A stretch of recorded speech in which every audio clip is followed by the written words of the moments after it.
Jae-hoon, the glacier park, suspected that the waitress who worked at his high-end lounge, the same woman who poured his drinks without making eye contact, was finally selling him out.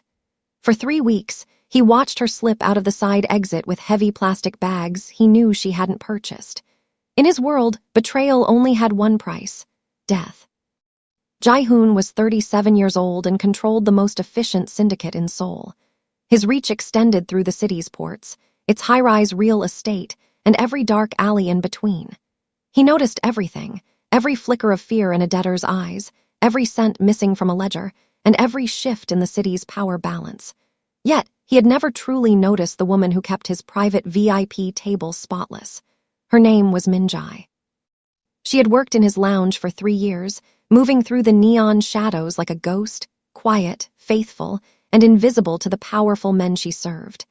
When a deal went south and blood stained the upholstery, she cleaned it without a word. She was a fixture of his empire, as reliable and overlooked as the furniture. Jae-hoon never wondered about her life outside the lounge.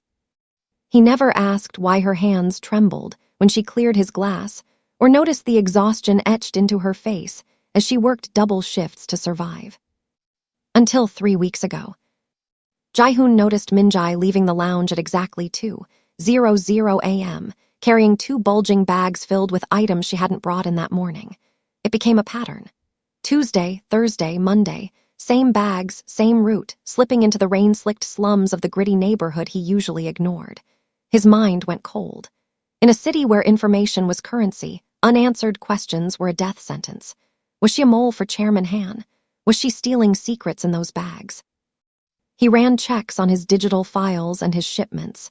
Nothing was missing, but the bags kept appearing, and the mystery gnawed at his clinical efficiency. What was she hiding? On a rainy Thursday night, the glacier decided he wouldn't send his men.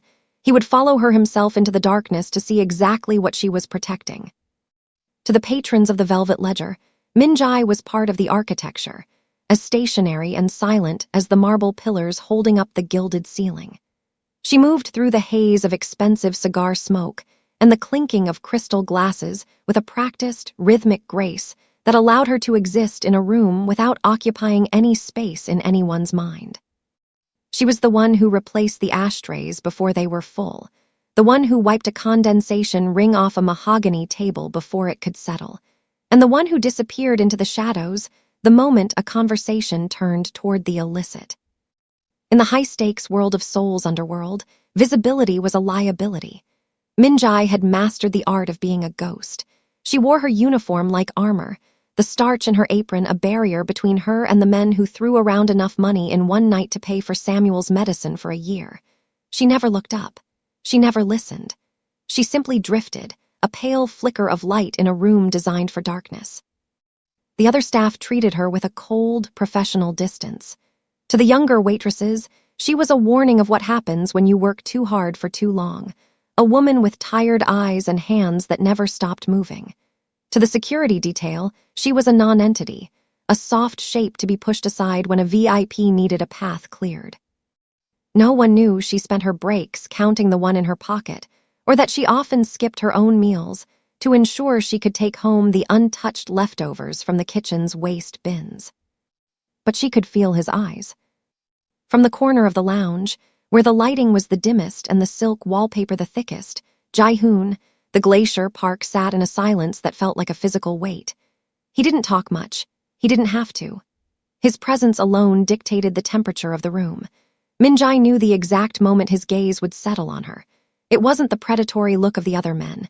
It was a cold, analytical stare that felt like a blade tracing her spine. As she cleared a tray near his table, her fingers brushed the edge of a discarded napkin.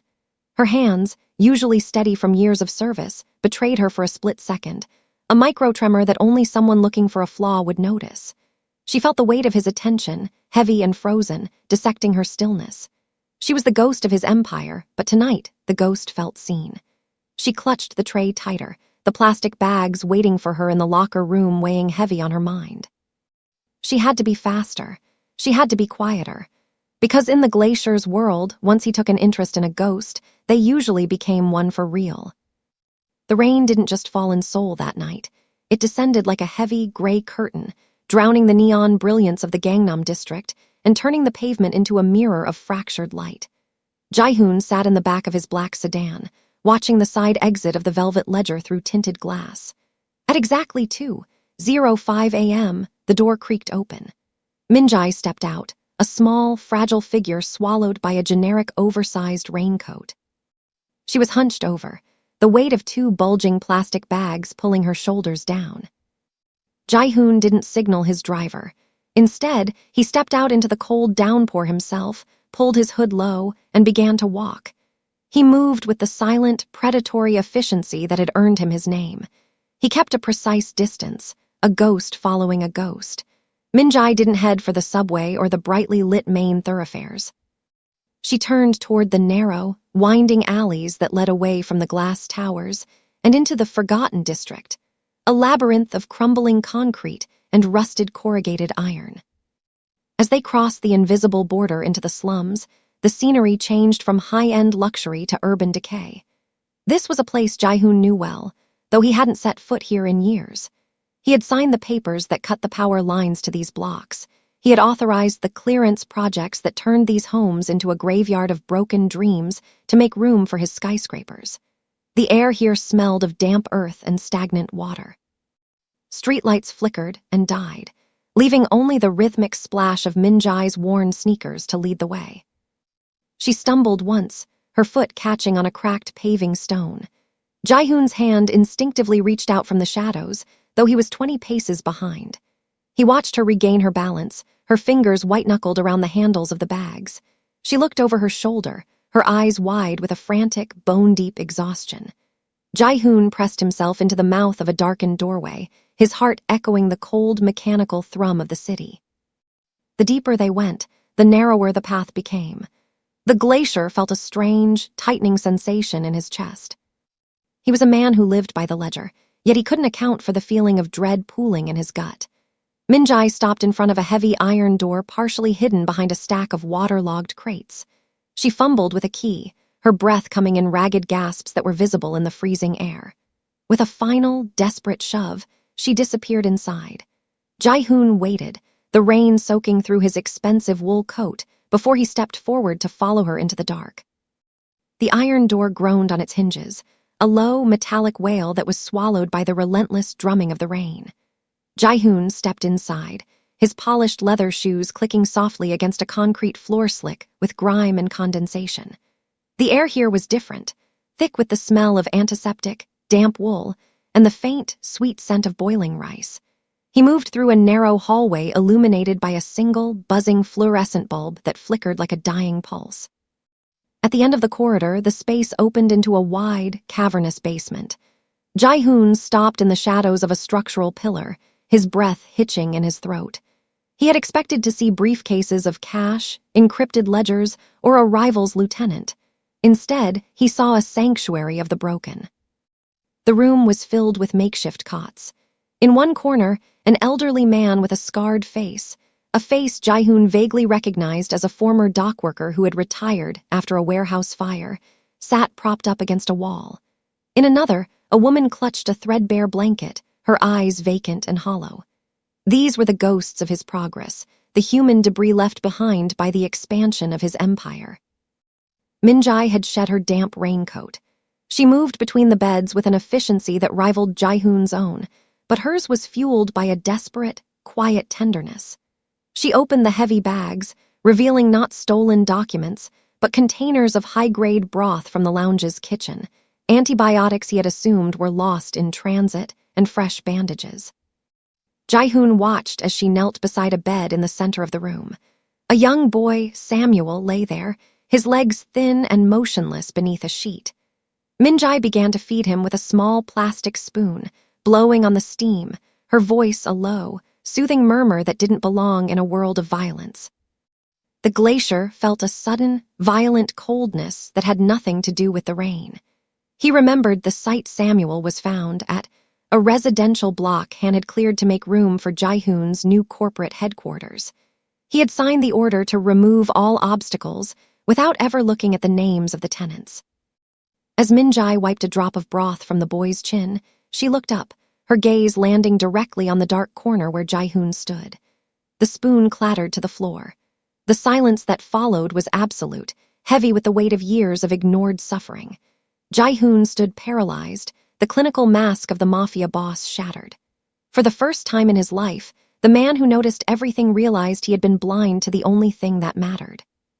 He was frozen, not by fear, but by the devastating realization that he was the monster in the very room he had just invaded. The heavy iron door slammed shut behind him, but the sound was muffled by the roar of the blood rushing in Jae-hoon's ears. He didn't return to the high-rise penthouse that overlooked the city's glittering skyline. Instead, he drove to his private archives, a sterile, windowless vault where the paper trails of his rise to power were stored in cold, gray cabinets. The air was dry and smelled of dust and old ink. Jae-hoon's hands, usually as steady as a surgeon's, fumbled with the lock of a drawer labeled Development Project. Sector 7. He pulled out a thick manila folder, the edges frayed from years of neglect. This was the ledger of his most profitable year, the year he had secured his legacy by flattening a 3-block radius of low-income housing to build the Han Park Plaza. He flipped through the architectural renderings and the balance sheets, his eyes searching for a specific date. Then he found it, a demolition report from 7 years ago. Attached to the back was a small, handwritten casualty log that had never made it into the official board meetings. It was a list of collateral that the contractors had handled quietly. There, halfway down the page, was a name that hit him like a physical blow: Samuel Rossi, age 8. The report was clinical, devoid of emotion. It described a partial building collapse during a pre-dawn sweep. The obstacle had been a child sleeping in a basement unit that was supposed to be vacant. The child survived, the notes indicated, but the spinal trauma was permanent. The mother had died in the same collapse. The father had disappeared years prior. Jae-hoon leaned back, the fluorescent light above him buzzing like a trapped insect. He remembered that morning. He had been at a celebratory breakfast, sipping expensive coffee while the dust was still settling over Sector 7. He had received a text from Chairman Han, site cleared, proceeding to Phase 2. He had replied with a single word: good. He looked at the digital photo of Samuel he had taken with his mind in that basement tonight, the thin, pale legs, the vacant stare, and compared it to the cold data in the file. Every luxury he owned, every tailored suit, every bottle of vintage wine in his cellar had been bought with the fragments of that boy's spine. Minjae hadn't been stealing from him. She had been trying to pay back a debt that Jae-hoon himself had defaulted on long ago. The glacier felt a crack in his foundation that no amount of money could repair. He realized with a sickening clarity that he hadn't built an empire. He had built a monument to his own cruelty. He didn't just notice the numbers anymore. He saw the blood between the digits. He closed the folder, but the weight of it remained on his chest, a heavy, suffocating reminder that his ledger of sins was far from balanced. Jae-hoon returned to the basement the following night, but he did not hide in the shadows. He stood in the center of the flickering fluorescent light, his expensive suit a jarring black stain against the peeling gray walls. Minjae was there, kneeling by Samuel's bedside. She didn't jump when she saw him. She didn't scream. She simply stood up slowly, wiping her hands on her stained apron, and faced the man who held her life in his hands. The silence between them was brittle, a frozen lake waiting for the first crack. Jae-hoon looked at her, his clinical gaze searching for the fear he usually elicited. He found only a profound, weary stillness. "You knew," he said, his voice a low rasp that felt too loud in the cramped space. "Every night you served me, every time you cleaned my table, you knew exactly who I was." Minjae didn't look away. "I knew the face of the man who signed the papers," she replied, her voice steady despite the visible trembling of her fingers. "I knew the name of the man whose progress cost my brother his legs and took my mother's life. I've known since the first day I applied for the job at your lounge." Jae-hoon felt the air leave his lungs. "Then why? You could have poisoned me. You could have sold my movements to Chairman Han. You had every reason to want me dead." A small, bitter smile touched Minjae's lips, though her eyes remained filled with unshed tears. She looked back at Samuel, who was sleeping fitfully, then back at the Mafia boss. "Hatting you wouldn't have fixed his spine, Mr. Park. Killing you wouldn't have brought my mother back. It would have just created another hole in the world, another list of victims.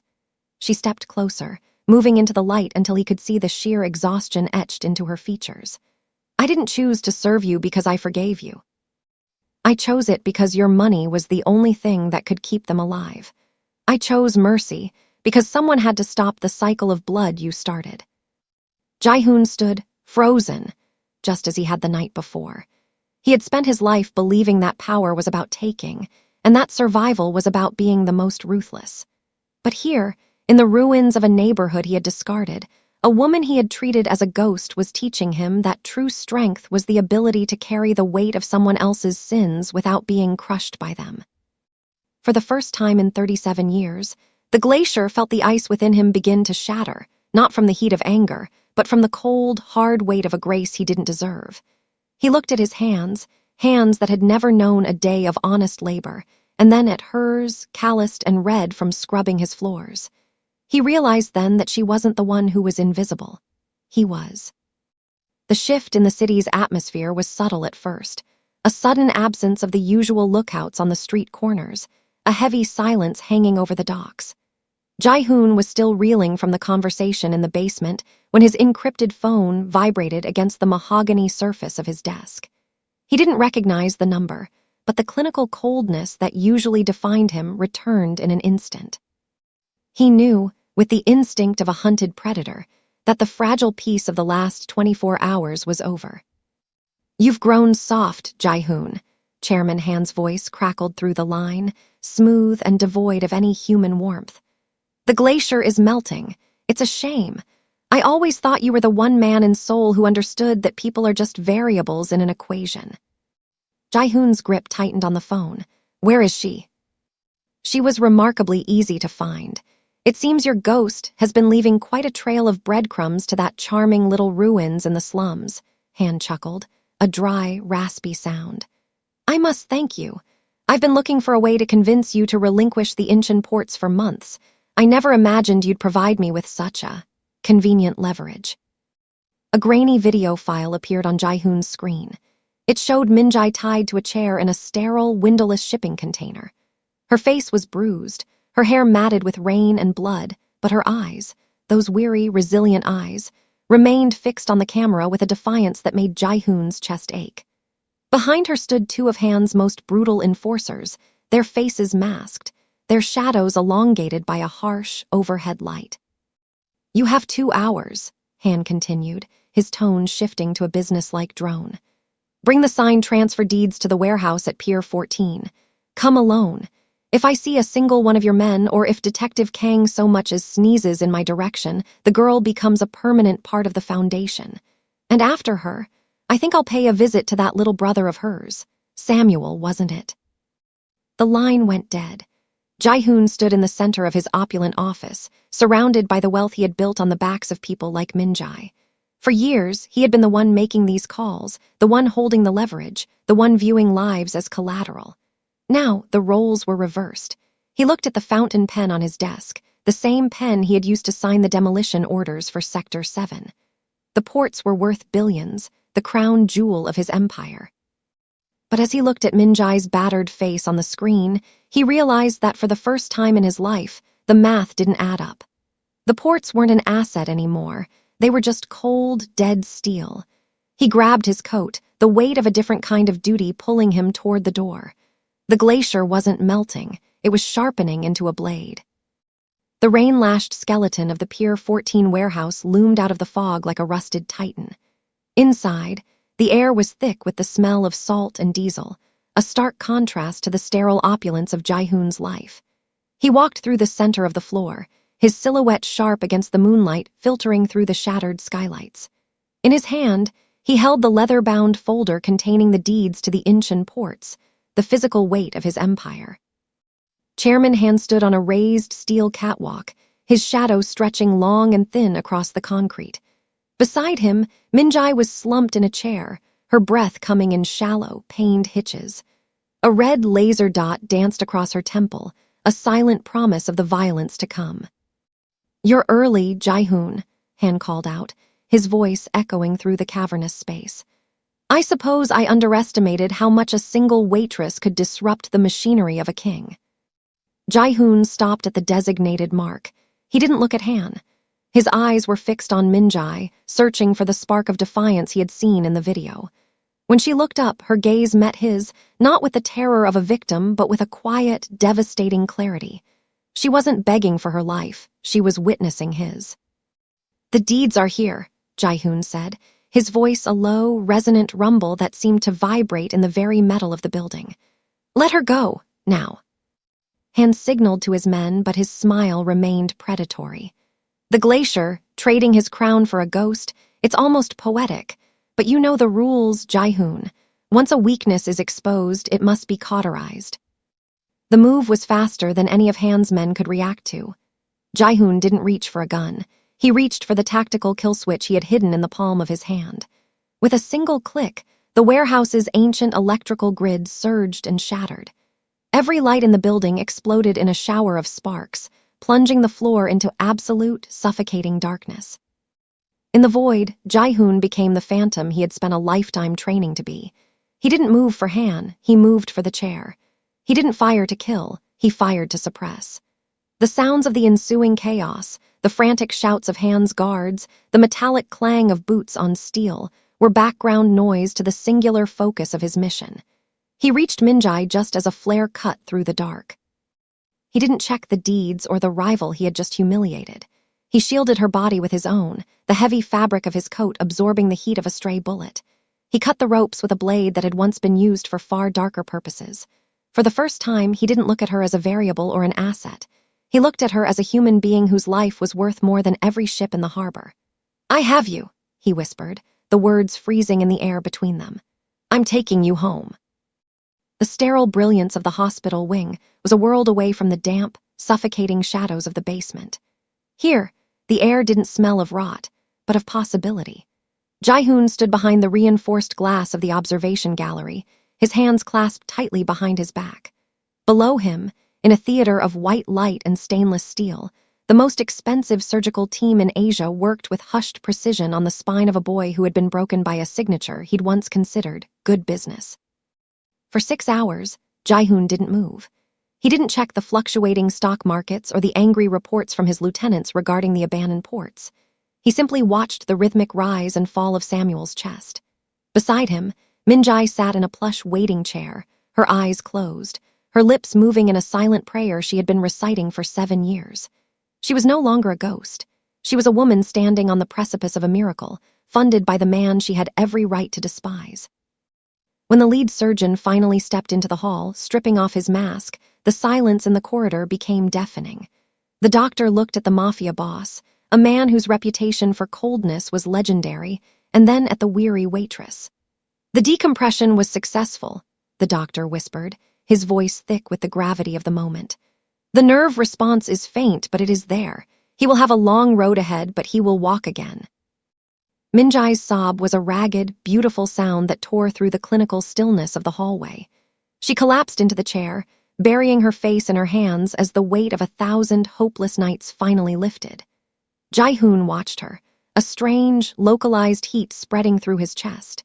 He thought of the ledger in his vault, the names of the obstacles he had moved, and the child who had just been given his future back. He walked to the window of the recovery room where they were wheeling Samuel. The boy looked small and fragile amidst the humming machinery, but for the first time his face was peaceful. As Jae-hoon looked at the child's hand, tiny and pale, he felt a sharp, stinging sensation in his eyes. A single hot drop escaped, tracing a slow path down his cheek. It was a small thing, a microscopic fracture in a lifetime of ice, but as it fell, the glacier knew that the man who had entered that warehouse was dead. He had spent his life noticing the flicker of fear in everyone's eyes. But as he watched Samuel take a deep, steady breath, he finally understood the power of a single flicker of hope. The transition was not a sudden collapse, but a calculated dismantling.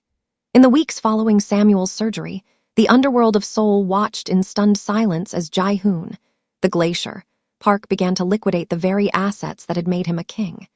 He didn't sell his territories to the highest bidder. He signed over his illegitimate holdings to the state in exchange for immunity for his lower-level workers, effectively starving the syndicate he had spent a decade building. To his rivals, it was madness. To Detective Kang, who watched the transition from across a coffee-stained desk, it was the first true act of justice he had seen in 20 years. The velvet ledger was closed, its gilded doors locked and its neon lights dimmed. In its place, Jae-hoon purchased a sprawling, sun-drenched complex on the edge of the district he had once tried to erase.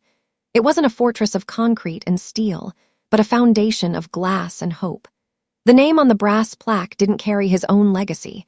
It was named after the mother Samuel and Minjae had lost.